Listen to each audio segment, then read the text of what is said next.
Hatuchoki ndo kauli mbiu ya matajiri wa Chamazi Azam FC baada ya kumsajili Lupino Herni Staniki pamoja na mchezaji Molia wa pale FC Lupopo. Sasa Azam imemshusha kijana kutokea Sport Villa ya pale Uganda, sio mwingine ni Hassani Mubiru. Je, Hassani Mubiru ni nani? Mimi ni Po Tembo, karibu Kilingeni niende kukupa ripoti kuhusiana na kijana huyu ambaye amezaliwa pale nchini Uganda.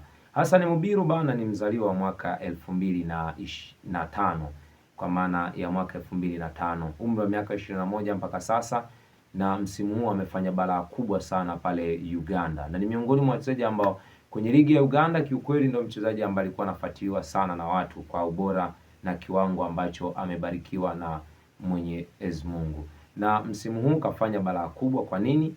Kwa sababu msimu huu kafunga mabao 6 na kaasisti mara 7. Kahusika kwenye mabao 13 ya kikosi cha Sport Villa wa pale Uganda. Ni mchezaji wa aina gani? Kijana huyu ni winga Tereza, winga ambaye anaweza kukupa kile unachokitaka. Msimu huu upande mwingine utakuwa unakimbizwa na Kipre Junior, basi upande huu utakuwa unakimbizwa na Hassani Mubiru. Hawa ni vijana ambao wanaweza wakakupima umri. Kama umesajili mabeki zako ambao wana umri mkubwa, basi kipimo cha umri ni Hassani Mubiru pamoja na Kipre Junior. Azam wanafikiria nini? Ni kwamba tu Azam ya Florent Ibenge inatamani kubeba ubingwa wa ligi ya NBC Premier League, lakini pia kucheza hatua za juu zaidi kwenye michuano ya CAF Confederation Cup, na ndio maana wanasajili vijana wenye uwezo na wenye weledi mkubwa.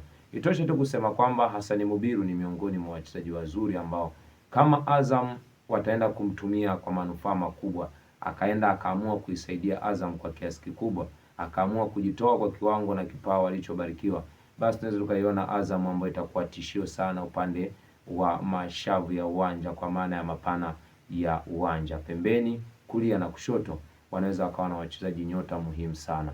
Sasa huyu Hassani Mubiru kwa jinsi ambavyo anacheza na jinsi ambavyo Mwalimu Florent Ibenge amekuwa akicoach Azam, basi mimi naamini anaweza akawa mchezaji mzuri, kwa sababu Mwalimu Florent Ibenge amekuwa na wachezaji wengi wazuri kwenye mapana ya uwanja. Alikuwepo Idi Nado, alikuwepo kina Suleiman Sopu, lakini naona ni kama bado alikuwa anahisi anapelea, anatamani kijana mwingine mwenye ubora basi kama Hassani Mubiru ambaye anaweza akaenda kuisaidia Azam moja kwa moja na akafanya balaa kubwa kutokea kwenye mapana ya uwanja. Sasa kijana huyu kuja kwenye kikosi cha Azam tayari, hii inaonyesha ni balaa gani ambalo Azam FC msimu ujao wanaweza wakawa nalo kuanzia pembezoni mwa mapana ya uwanja. Lakini uzuri wake tu kijana huyu anacheza kwa kujituma, ana uwezo wa kupanda, lakini pia ana uwezo wa kushuka kuwasaidia mabeki wakati wa kukaba. Po Tembo ndiyo jina langu. Weka nukta, weka utuo, ni kauli sahihi kabisa ya kufikia kikomo cha kile ambacho nilikuwa na kizungumzia hapa. Hii ni VOC Media. Usisahau tu kusubscribe, kulike, kucomment na kushare. Tunapatikana YouTube, Instagram, Twitter pamoja na Facebook. Andika Tembo Mastori VOC Media, basi utakuwa wa kwanza kupata taarifa zote muhimu za tetesi za usajili pamoja na zile taarifa bora za kimichezo.